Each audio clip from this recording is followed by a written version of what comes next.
Hello and good morning to all the pretty, ugly, dumb and smart people gathered in the hall today.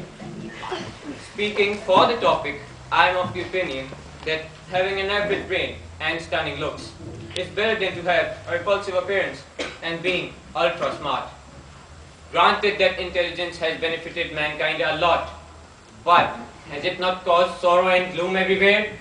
Have it the nuclear bombs, deadly diseases such as anthrax, computer viruses, caused pain and anguish to millions?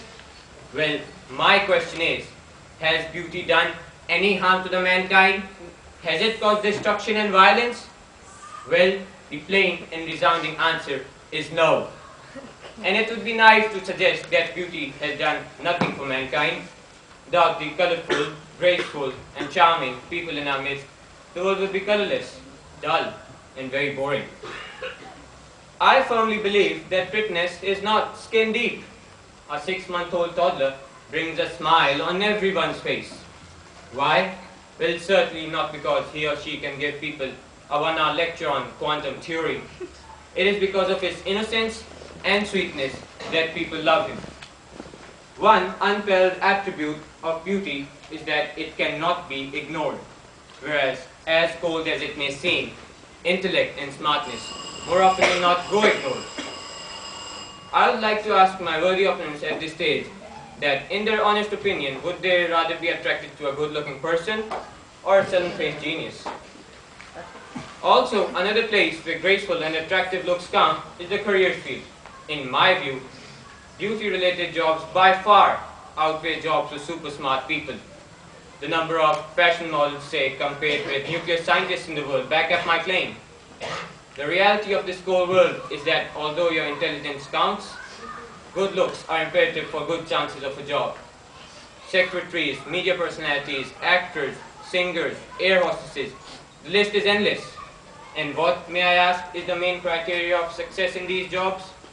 Well, the answer is looks. Members of the House, if smartness is better, then why not put mathematicians' photos on covers of magazines such as Vogue, Cosmopolitan, and even Playboys? Why not include scientists in beauty pageants and replace the movie stars with philosophers? See, that's not how things work in practical life. The cold reality is that being smart is well and good, but being pretty is much, much better.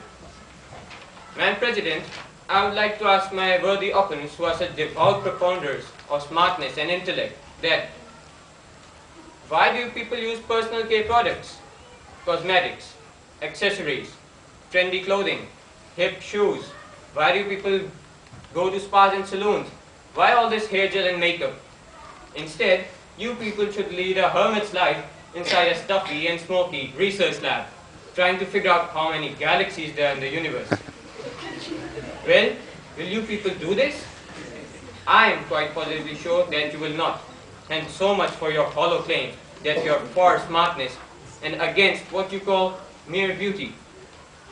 Madam President, I would like you to consider this, that if smartness and intellect were the only criterion, then it would have been me sitting there in your seat.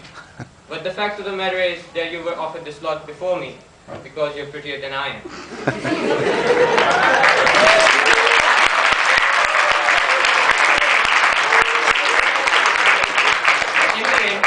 I'd like to conclude by asking my nerdy opponents to stop acting like geeks and advocating for it.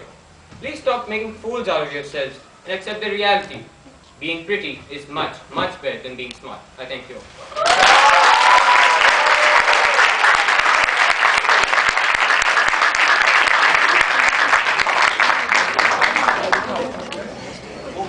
The cold reality is being intelligent is well and good, but being pretty is much, much better. That was Mr. Hassan Furqan, who spoke for almost 4.5 minutes.